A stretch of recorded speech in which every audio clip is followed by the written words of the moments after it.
to it then. It's the Dusty Dunes, as Toffees likes to say here for Miramar. We've got 3 of them. Let's head over to the casters as we've got our first one on the way. Thank you so much, Colares and Avenger, bringing in all the insights moving into this set of Miramar, as I am excited. Groups for this section of it, 3 Miramars back-to-back close out. We often see them to be fairly action-packed, depending on how the circles are going to be going. And I got a question for you here. Is it considered getting the circle if you now emergency pick up into the circle? Well, I mean, if you're in the center of a circle, you get a circle, that's getting a circle. But you also, it's not like you were sat in the same spot that you looted, and then you just didn't do anything. I need to know so that way whenever everybody starts saying the fact that, oh, look at LG and their rats or whatever else like that, whenever teams start managing to jump in and they start going, oh, look at all these snakes and getting circle favor. You know what? If you're sat on the very edge and you dare to fly past every single team and just hot drop straight into the middle, knowing that we have some pretty damn skilled teams here that can shoot you out of the sky as easy as nothing, and you get that, and you get circles with it. I'm in the same boat as you, so let's just go ahead and I hope everyone else is too. It doesn't count. Yeah. If you do an emergency pickup in there, it makes you smart, not lucky. I mean, it would be. It is pretty smart. What isn't smart is for this pilot to send this plane so far towards the east, because it's the first time we are on Miramar with this set of teams, and we do know that with very hard edge plane paths, it can sometimes get pretty tricky for teams to get to where they want to go. Look, okay, it's no surprise. The plane path wants to go to military base. Yeah, I suppose so. That's the trend today, right? Yeah, I guess. Hopefully the circles won't catch on to that, because that's a little far away. Soon to be closer in competitive play, as we have seen the new Miramar. It's been put in play as well, but not on competitive yet. But I guess the Circle Master had other plans this time around. No Campo Militar, no. Instead, we're headed far down towards the southeast. And I'm just saying, Matrim, imagine. And then I'm not going to say anything else. But see, that's the thing. I prefer the actual hillside fight. This is one of my favorite circles to get on Miramar. I love the hillside fighting that happens just to the north and the west of Puerto Paraiso. I think it's just a really strong position to be able to play from. Plus, you still get the outliers that come out of Los Leones. We still also do have the capabilities for a Los Leones ending, but I mean, we even still have Impala in this as well, which is just a crazy cool section to have that game fight at. This is definitely going to be quite a spicy circle. Regardless of whether we go far out towards the east or we stay on the mainland, it's going to be an interesting one, because half the circle is water. Los Leones already houses 2 teams, so it's going to be dangerous to rotate on through, and there's going to be a lot of teams that really have to figure out how do we maneuver on this. And keep in mind, we haven't been down here in any of the previous matches, and this lobby, this specific set of 16, has never played each other on Miramar. So it's going to be very interesting to see exactly how this one's going to play out. I just really am going to be intrigued to see how people play around the outskirts of Los Leones and that hillside. Jinji going to be very, very happy right now, given the fact that they've got their positional. You can also see that 17 Gaming is going to get the Picado area. LG, for those of you that are kind of keeping an eye on where all of these secondary drops are, I know the fact that Sonics tends to be more of a Picado drop. This time, we're actually going to see them go much more up into the power grid area. So let's see what's going on with our team over here in Picado right now. Yeah, a doozy. Let's see what he has to say. It's our first World Tournament after half of the year, I think, because we missed PGS1. But I'm happy to back on the big stage and play against the teams from all world. I think TE, Team Expendables, they are doing a really good job. They, if I'm not wrong, they finished top 16 in the PGC, and now they are playing like best team of the world. So I think Expendables, we are warming up only right now, because as I said already, we had a long break. We didn't qualify to PGS1, so we kind of missed the world competition. And now I think we just need some time to show our best performance, and I hope we will show it in the winner bracket. And when we will qualify to the grand final, we will show our best in the grand finals. I mean, they've been playing out their minds, and in this circle, you can see that they managed to wrap into the south. They're in a strong position to already be playing from. This has the potential to be a great game for them, and I gotta say, I love seeing these guys here. The capabilities of what this squad is, I know that you guys have been talking about a lot over in EU. I don't even know if we've actually seen them hit their pinnacle yet, because I think that there's still more for them to keep going with. Yeah, definitely. I mean, Question Mark was scary, and now you add Bestelot to the mix, that just makes them even more scary. Bestelot comes in with years and years and years of PUBG experience. experience. He's been at the very, very high of PUBG and also down at the very, very low. So he knows exactly what it takes to build a super team, and that is what Question Mark is currently trying to do. They have been adding a more aggressive, kind of fitting to their playstyle, and I'm liking what I've been seeing. So far today, it hasn't been overly aggressive for them. A 14th, a 3rd, and a 5th placement points have been there. Kills haven't quite, but we'll see now as we go over to Miramar how they're gonna fare. Na'Vi now making their regroup. They're just going to be to the north of kind of what we see going on with TE, as they're going to be just, actually, I guess TE is more to the west. They're kind of scattered along this hillside. This is a ridiculously good compound, depending on how the circle is going to lay. Most of our teams definitely playing that southern area of Impala, more to the east of what's going on with Los Leones. One, because it can hold better territory. Two, because higher likelihood of how the circle's probably going to fall. Now, I'm not gonna go out here and say, Matt, that crates predict circles. Even though we all know it's true. I'm just saying, if you guys out there watching the map right now, look at where the first crate of the game has landed. And then let's get some prayers in the chat. I'm so weird. Like, I am the guy that, like, everybody just says that I'm like an agent of chaos. I like the cruel circles, because I do. I just Is there a limit to the cruelty? I always just prefer like the hillside firefight and versus the actual like swimming and weirdness that happens on an island circle. They're fun to see, but as far as cruelty and like craziness go, I think that the actual hillside fight there is way cooler. And I know everybody can get mad at me about it, but that's my opinion. And Aix left is in some trouble. Now he's gonna be fine though. Yeah, well, you say he's going to be fine. The entirety of Na'Vi is looking this direction. He's going to need Summer over the top to help defend if he wants to not only get out of there alive himself, but also get Tui out with him. This is not the start to the game that Petrichor was hoping to have, coming down on that southeastern side with Na'Vi all around them. But good thing for them is the pressure has been applied, and that's going to force Alia back towards the compound. Yeah, this is one of those things that while Na'Vi got the knock, it would be too hard to follow up, so just kind of relent it. Na'Vi instead wants to get the higher ground control and kind of watch what's going to be going on with this.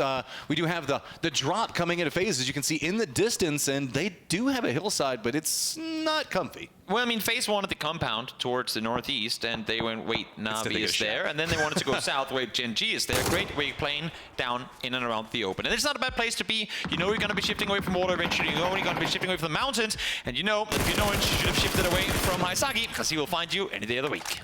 At this point, I don't think that Cerberus is a three-headed dog. I feel like it's a four-headed dog, because every single one of them can fight. They sure as hell can. And for Daytrade, they just have not been getting any breaks in this city. Not only have they been forced through group stage to play off against DD team, but now, as soon as they try and leave, Cerberus is there just sat ready and waiting. So it sure seems to be somewhat cursed for them to be looting in that center city.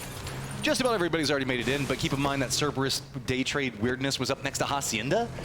We do have T5 that's going to be over there, day trade, Sonics, DK, kind of being our outlier teams, but worry not. There's so much of this circle that's still open. Everybody is just packed between Puerto and Los Leones and Paula. Just a triangle of, I don't even know, whatever you want to call it down there. Now, I'm no circle god by any means. I don't have the power to pull circles in different directions, but I will say this. If we are to talk tendencies and things we've seen in the past, when we don't go far towards the east, we've actually had to go far towards the west quite a few times. And the thing is, we don't have to go overly far towards the west in order for that phase 4 to be forced to go into Los Leones because of the mountains that we currently see Falcons on. Most people right now are playing the geometry, right? So the fact that whenever we start to see how the circle and the water comes into play, mathematically, if you were to lay all the circles over each other, the best position is right in here. You are correct that we do sometimes see the pull kind of go more directional, but this one, everybody's just kind of playing the fact that if you were to like make a Venn diagram of how the circles could pop over each other, this is the area that has the highest likelihood of them all to stack. Exactly. Doesn't necessarily mean it's the way it's gonna go, though. I mean, we could even see a far northern shift into a no man's land Bendita and Paula Field, and that would be a beat. Yeah, it could easily swing north, no doubt about it. There are no teams up there right now outside of Cerberus, 3rd on 5, and Sonics, who are currently rotating on in. Behind all that, we have the 3 remaining players of Daytrade, and here, of course, the team that took out that one player from Daytrade. 2 in a car. It's going to be Dogmire and I believe him as riding together as they try to make their way into the circle. Desk was talking about it, you know, with the regarding of, well, you know, position points, those are fine and good, but, you know, kill points are kind of what we see Cerberus thrive off of. Oh, yeah. This is an example. They're sure, they're right next to the circle, but it doesn't matter. There's teams around them. Let's see if we can, they want to find them. They want to kill them. T5 is back behind Tycon right now. They might spot them in a second. I mean, they're definitely going to see them. Question is whether they're going to want to, and I don't say waste time, but take a fight here. We have 25 seconds till the new circle pops. 305 has no clue what they're driving into, so there's a lot of scouting still yet to be done. There's, of course, the chance that they could just kind of emergency pick up into the center of something, but I think at this point, if we go anywhere towards the center we currently have, 305 would get completely torn to pieces in the sky. This is the most terrifying team to rotate next to, because you can see, like, more often than not, you kind of drive next to each other and you separate out. No, Cerberus is like, let's see if we can get a little bit closer. Where is this circle going to go? And right into the thick of it. Right into the middle. So it seems like every single team, guess right, at least for now, it can still do something crazy towards the west, but it's very, very unlikely at this point. Remember that kid in middle school who's like, what am I ever going to use this map for? Right here, right now. This is how you get rewarded with it. As really Cerberus, T5, and Daytrade, the only teams having to make big moves. You can see that DK is also rotating kind of close to where 17's at. Now I'm seeing Na'Vi pulling up on Tyloo, and I think Na'Vi has called this split because 755 and Shin are nowhere near to defend. Na'Vi has had some really good games out of this eastern side of the city. In the meantime now, though, we talked about 305 and Cerberus just before. We're starting to see fights for these compounds, for these priority areas of the map. As both Na'Vi and Tyloo, alongside 305 and Cerberus, having a bit of a fight. Cerberus going to be rolling right next to Duck Juice that we saw just a moment ago, but TE did realize which two teams did kind of get in the scrap because they saw that kill. They're not going to overcommit just quite yet. We do also see Kia making a very dramatic path, I would say, right next to 17 Gaming as well as Luminosity. They're about to hit a wide open field, and that's not going to feel too good. Again, I mean, D plus Kia, what they do best is play defense, and we see it time and time and time again. Phase 2 is their time to just full speed send it towards the middle, prone down somewhere, whether it be a compound, a shack, a dip, you name it. They'll sit here, they'll sit tight, and they'll try to defend. But this spot, as you're saying, this early in the game, and with Americano now hitting Zenith, it is a little dangerous. At least they're outside of the 8 range. But Mortis. Oh no, I didn't even think about that. Oh no, Mortis. Always got to think about that one in this one. So, this is probably one of my more favorite areas. This was kind of what I was alluding to earlier. You can see that the hillside has got a lot of dips. There's a lot of very interesting footpaths that you can make, but note that the entirety of the hillside is just a slow and steady decline until it gets down to closer to Puerto, where it does a massive drop off, and the angle on the slope changes so much, which means that a lot of our times we see teams kind of having the capabilities to fight in a much more trench bounce kind of situation down over here, where they're chasing after each other. I'm just sad looking in the sky for mortar shells to come flying on through right now. The good thing for D plus Kia is that I think they're aware of this threat too. They saw as soon as they got the rest on up, instantly try and spread out as much as they possibly can, so that if these artillery barrages do go their direction, at least there's a smaller chance of it hitting all of them. I mean, if I was running a mortar right now, I would probably even still save it. This is going to be so much open space to contend with. That if we were to go into, like, let's say, circle number 4 with the mortar, I think that we'd have a much better benefit with it. The thing is, there are only so many areas of the map you're able to use a mortar. Because sure, it's great to shoot into people in the open, but you're also going to be in the open when you use one. That's what I was saying about with this circle. There's going to be a lot of angles that you can play from where you can use the hillside to protect you and be able to shoot into another open area. Now, I'm seeing what's happening here, and that is our good friends in Daytrade planning on an early entry to phase 3. My only worry is with how congested this circle center already is, where do they fly? Where do they land without getting so like completely just... There are places to land. There definitely are, but how do they get down from the air? Yeah, exactly. I mean, okay, there's the first one. We were talking about it. There's the second. We knew mortars were going to rain on in eventually. We knew it was bound to happen. And here comes more as Silson has the angle dialed perfectly. And Dava, get away. Get to safety, my friend. You're in trouble. Just kind of juke in and out between them, and you can see a couple of shots going to at least make it scary there, but with the vehicles now being gone, it's going to make it more complicated. The circle did pop, and it leaned more in the Impala direction than it did in the Puerto direction, but that still means that there's going to be a lot of good territory. More shields.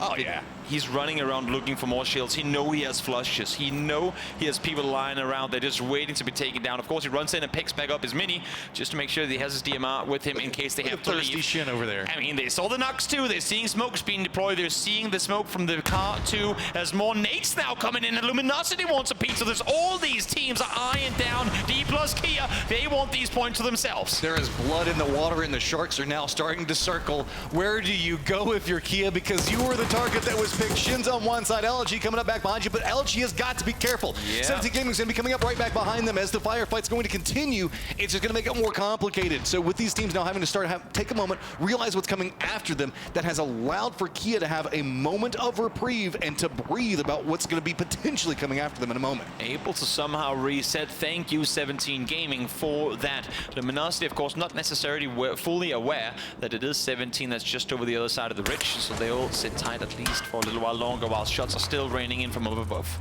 We do need to point out the Kings of the Mountain right now are going to be our teams in Sonics, Falcons, and Tyloo, who are going to be capable of just kind of looking down into the more open areas. So that's one of the reasons why we're seeing them lean into using the mortars, getting firefighting. They have the ability to move down the hill as they want to, as we saw with Shin just a moment ago. But Kickstart playing this very, very patient, just waiting for the moment. Oh, and is it going to be Flood that follows in? Or are we just going to see them crest up the hillside? Nade's now going to come out, and it's just going to be a directed retreat as the nade just bombs back in their face. Solid double up, done over. They knew exactly where they had him, and now Little Ghost has to see if he can make a play off of it. Trying to wrap around one side. Xiaowu is going to try and help him out on the other. It's just Flood lying over here. The issue is every single time they peek over the ridge, not only do they have Luminosity to worry about, but multiple other teams on the other side too. We hop over towards the east coast now. There's space, and Dynamo fight one another, and Fex finally showing up here on the global stage, finds the double. A little bit of help from Grexy and James there too. And once again, Dynamo, 4 games in, only been able to catch 9 points. Oh, this LG, man, that felt like a, you know, sometimes it's better to commit to a bad plan than it is to like try to figure out a good plan. They had a goal in what they were wanting to try to accomplish and then stepped away from it, and that nade just destroyed them. Molotov going to continue in. Snaker's going to go down from just more and more continual harassment. This is just a matter of time, it feels like, as now all the attention that Kia had has been shifted into LG's direction. You say that, but you can see here, as soon as they peek on over, once again, Falcons up there defending. They don't care who they have to defend. They will defend both if they have to. And now Gen G are starting to backfill. PO is far, far away, doing PO things as he always does. But Tame and EG and DJ98 are starting to creep up behind 17, so they have to be very fast if they want to be able to turn around. They do get them down in time, but here comes the push from behind. It's going to be Gen G now realizing the fact that, okay, we've got the numbers advantage into this, start making sure that we can exploit it. Nade's going to be coming out. Suju's going to step away, use some cover, but again, this high ground positioning from the Falcons is just refereeing every bit of this firefight. As though the blue zone nade is going to be able to get away from it, and just narrowly. Yeah, Xiaowu does get flushed on out. Suju now goes down to Silson as well. 800 make that almost 500 damage come through from Silson. Probably just a little bit of the damage that is currently on the side of the entire Falcons team, as they have been farming up from the west side mountains. Those are just massive damage numbers that are going to be coming out from them. Sonic's been pretty quiet next to him, instead kind of letting them control what's been going on inside of us. To the north, we also have a crazy situation that's potentially brewing, where we've got, Cerberus right in between multiple members of T5, while Daytrade looks like they're trying to path more into the center where Bellamoth is going to be at. Gen G still being the aggressors. They have a couple of pounds that they can play over here. And there we go. Here's that Cerberus fight we were talking about just a moment ago. Once again, APAC action towards the north. We have Daytrade up here joining them as well. Stanadol, one of the prime players for Therodon's 5 success so far in PGS2, will try and creep further forward. Tycon did get rest. Haisaki forced to prone down, no best available. They have to be ready for the push over the top. And with a few bullets missed, they will be. Tycon finds one, instantly traded as a double from Therodol comes through. Cerberus going to play this one as clean as possible, and they cannot do it. The sight lines just were not there. It got close. That's why being the last one up needs to commit in, but here comes Daytrade, as we are also got Petrichor Road wrapped in back behind this. Jeebus was making a play into what Petrichor Road was doing, was taking a couple of shots in and forced them to kind of commit to this faster. Should be able to pick up a couple of kills out of this just with nades. 3 knock players, that's a double coming through. Kupi did wipe as a whole, and indeed it is. 1 point gets gifted to Tycon, another to Haisagi. The remaining 2 goes the way of Summer, and that is Petrichor wrapping up a lot of points on that northern side, and even more importantly, getting themselves way more space to play. And don't forget, as we see FaZe being a bit more aggressive into Petrichor Road, and they're playing it, James is the teammate that is cycling so far out and around into this. I don't know if Petrichor Road is entirely certain on how much of this flank that he's going to commit into. That's So we do see a bit more of this Falcons Tyloo fight as Falcons have had to come down and descend from the heavens. Down they go, down towards the compound. But a little bit of help coming from the side. That's Mime finding one that Nate, bouncing a bit too far. Could have been really, really good as all the Falcons are running on top of one another. But now they've made landfall. 3 of them are in. What can Longs do as he meets them up close? Imix able to get the first one down, but here comes one from the side, and Imix turns on 755, and that is Tyloo down. Emmy just playing that one right there as Falcons sitting on 6 kills. Starting to feel pretty good. After what coming into this one, they were sitting at a grand total of, I believe, was it 5? So already just going to be coming in, climbing up that leaderboard. Circle's even going to favor their positionals, but with that bit of a skirmish, that means that 17 Gaming, and well, the remnants, I should say, of 17 Gaming might be eyeing their direction, is with this Petrichor Road still on the outside, Daytrade's going to be in front of them, and FaZe, who's just been kind of chasing them for, what, a circle and a half now? Look at where 17 is. They know that if they run any further up that hill, Gen G is going to completely shred them. Good thing for them is they aren't, I mean, Gen G isn't fully aware that FaZe has opted to wrap this far north, so they're still a little worried, look in the other direction, but again, this is where I'm seeing Gen G as being more indecisive. Make the push, go down the other way to fetch that info that FaZe is going the other way. And now, 4-man vehicle. We have seen this go wrong so many times. This could be problem. Where do you go? This could be problematic because they're doing it roughly the same time Sonics were trying to make their move in. H1's already got himself down into kind of a foothold position, but it is looking like they're going to stop right before that hillside. So H1's not going to have vision. That hillside is going to block them out, but Daytrade is going to have the capabilities of moving into it. This right here is playing perfectly into the hands of a FaZe lane. You can see as soon as that first knock comes through, they're all eyeing this fight. They're going to peek over from behind and get a really, really good part of this fight. Summer finds one, Mill finds another. A lot of damage coming through towards Daytrade, but not able to get all of them. And now Sonic's peeking over from one side. FaZe is going to peek over from the other as well. This is just going to be an absolute sandwich. Daytrade, Petrichor Road just smashed in between Sonics on one side, FaZe on the other one, exploiting high ground advantages and just raining in the damage. It is just, what, I would say at this point about an 80% chance of rain, but that rain is just going to be bullets and mortars, nades, everything you could potentially want. And there you have it. H-Win with a double, takes down Petrichor. They thought that a good play in the making, but not quite the case. Daytrade falls immediately after. And just like that, Falcons losing trafficking. That's the little ghost. So off of all the commotion that happened towards the east and to the north, because Gen G didn't look after 17 on their escape, they've actually managed to get all the way up above the Falcons' compound. I love that Sonics is still leaving Mime back behind to make sure to protect flanks. FaZe is trying to creep over into this direction. Mime is going to spot that out. He can't support a lot. As you can see that the dips and the valleys in between this doesn't mean that he has a good angle for it, but he's already fed that information over so the other 3 can start their defensive line into it. Definitely. So they've been warned in advance, but they are going to be outnumbered. Is H1 going to be able to get the knock onto it? And yes, he does to open this one up, and that should stop FaZe in some fashion. Is also the Expendables are going to see this rotation. Yep, that could have been a very dangerous play had Gene's been allowed to wrap all the way around that side, but H-Win ready and waiting as the push came through. Correct seat now lobbing a few smokes forward. They want to get Gustav back to safety, but I'm not sure how they do that from here. They're going to rely on other teams to force Sonics off that hillside, I believe. Oh, Gustav, the vehicle's on fire. Get away. He saw it and he started sprinting. Unfortunately for him, in due time. He's got enough of a smoke wall. They should be able to retreat. And it looks like now, yep, just taking some shots back in. Okay, you can have that, guys. You guys, Sonics, north is yours, but we're both going to have to move anyway right down in Falcons compound. Exactly. That's the main reason they back off of this one. And the fact that FaZe gets to go away from this, only taking 1 casualty, considering how much of a disadvantage their position was, especially with Mime over the top, huge that they get to back off, reset. Yes, they lose James, but still, now they can play the next circle because they're going to have to figure out how the hell they get into this one. Yeah, FaZe and Sonic's not going to have the funnest of times. Definitely also, not. 17 Gaming got to realize, okay, do we push through being shot at by Gen G into Falcons compound? Because it's about the best options we've got. Sonic still do have their vehicles, so they have some options to work with. Really, it's just going to be Emmy from Falcons that has a good sight line, as it is going to be TE distracted by what's going on with FaZe. FaZe wants to breach into this line from the Expendables, but the Expendables are all locked in together. This is allowing Sonics just to kind of roam right into this, and a free circle rotation at this stage is insane. Sonics is reading this perfectly. They saw the flush from 17 on one of these players from Falcons earlier. They know that because trafficking fell to 17, that's players up there. That means Falcons cannot play out in the open. That is allowing them to push further forward. And now FaZe again trying to make something happen where there is nothing to do. Nice headshots come through from Correxi, but it ain't gonna be enough. I mean, that was... there's not much FaZe could have done there. They've been so loud, and they've been so aggressive on other teams for so long.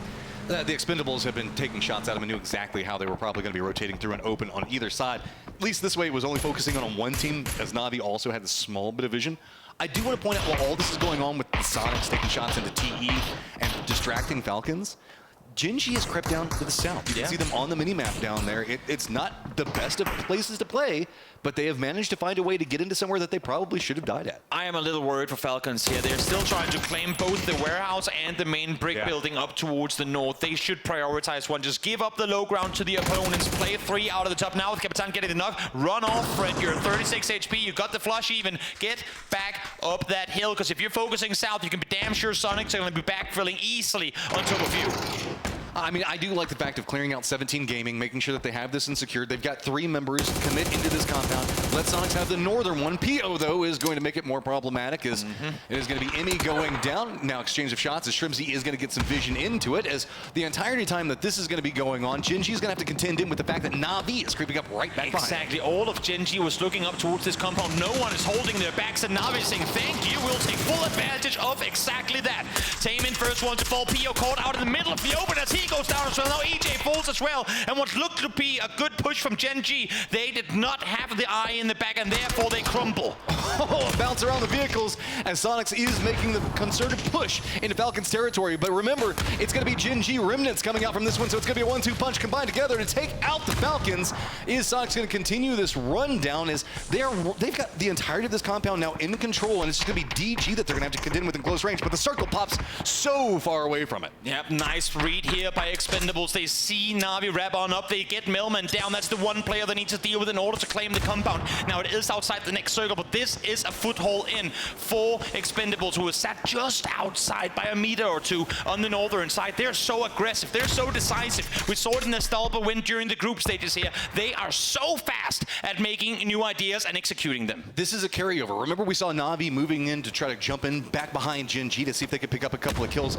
They got stalled off of that with the shots that came out from the Expendables, and now they have just shifted it. Expendables said, hey, you didn't want this anymore. We are going to take it. We appreciate you leaving at least a member behind so that way we can try to pick up a kill point on top of it. Exactly, and as things slow down for a moment, we also have to keep in mind that, again, D plus Kiev, all they do is send up and then defend. Well, they're still alive, still defending, and they're going to be chilling at least for a little while longer. They might not have any kills, but the placement points keep ragging on up. Back into the Expendables as well. Remember, Duck Juice did get left behind. Yeah. He's playing into the north, so that gives them a crossfire into a very open section of terrain that we're going to be dealing with right now. As while Sonics have been doing a good job of kind of bouncing around, sitting up, picking up some kills, they are going to be walking down this hillside, and it's not going to be comfortable to deal with. I mean, look at even what Kia's got. This is the cover in the circle. Everyone but Expendables and D+ has to make a move here. And even if Expendables don't have to make a move, they're still going out to try and force Na'Vi. I love this. Again, show presence down on that southern side. Force Na'Vi towards the north into what's remaining of Sonics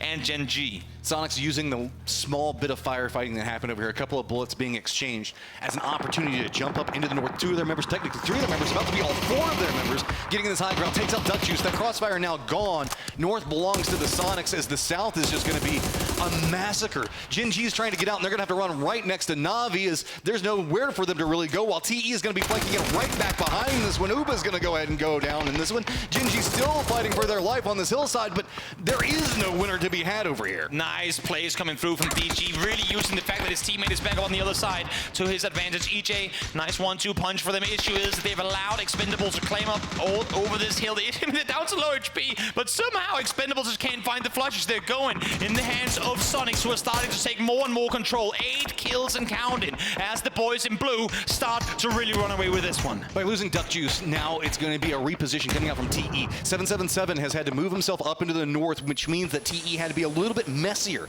in that fight with Gen.G down to the south, and DG is still alive for them, and everybody is just kind of fighting around where Kia is at. They realize, okay, you've got the cover, you can kind of maneuver. Instead, it's kind of better for us to use these hillsides, play opposite, and just deny sight lines on you. Now, does Sonics know that 777 is still up on that northern side? He could catch them off guard, and we know that these Expendables players give them just a half mag available, and he could easily find a couple of players. None of them are looking his way. None of them have ARs out. It's all DMRs. It's all long-range fighting. If they opt to wrap around that western side, 777 is going to catch them off guard. I do also want to point out a lot of these Sonics kills have come very clean and very quick.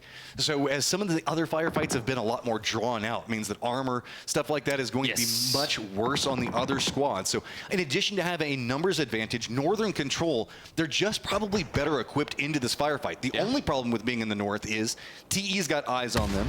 Kia could have eyes on them in a second, and that could lead to a crossfire position if they're not careful. Let's see how many different fights Sonic stats take at the same time here. There, H1 is slowly making his way up the top of the hill, and now the element of surprise on 777 has passed, but he finds one. Mime falls. Can they reset? Instantly, smoke's deployed. And you can see Delvin here wants to go for the rest, but it's simply not going to happen. There's too far over to 777 as Tickleton instantly pops off to hold the angle while the rest comes through. Yeah, I like this from Sonic. Instantly react in. Nice reaction. Go for the res onto it. You know the fact that you've got the control in this territory. You can just kind of wait this one out. They do lose the kill onto 777, but it's picked up by somebody else. But at this point, you're playing for in-game and win. You're not playing for that one kill. H1 is wrapping on this one. I like the idea. Now Strimsy peeks over the top, gets the double on Delvin and Tanvu, as well as Sonics reach kill number 10. Nice off-angle push for H1. D plus Kia, very, very limited now with what they can work with, despite them being the ones with the cover, because every single time they peek anything whatsoever, they're going to be right in the crosshairs of Sonics. H-Win, P90, close range, getting into the thick of it. Kia, you got yourselves a Gen G player back behind you on top of this. The deck is now stacked against you as you have been hearing these shots, but look at how close Gen G. DG is just creeping up on him moment by moment. Almost feels like Gen G just wants to try to pick up a kill right now. That's the only thing that they want. One more point, we're good. You say one more point, I say second place at least is what he's trying to claim here, because the issue is now he's going to be crawling over the other side of this ridge, and he will be in the scopes of his opponents in just a brief moment. I think 1 or 2 more meters, and they should see him. Keep in mind, we also do see Sonics deploying those shields out. Yeah. That's massive in a circle like this. So that way, whenever you throw down the smokes, you give yourself a bit more dancing positions to play from. You don't have to worry about it being as vulnerable as you normally would be in this, or having to do what DG's doing right now. I mean, they know, you can see they're looking in multiple directions right now. They don't know exactly where DG went. They know there's still a solo linker in somewhere, and they know that the game is ending outside the compound. So they're sitting on the back, with their backs against the blue, just waiting for the snakes to present themselves. They've been tracking the kills as it moves forward. They want this fight to happen, and then they want to exploit what happens next. They wanted some weakening to happen because the Americano already down to half-life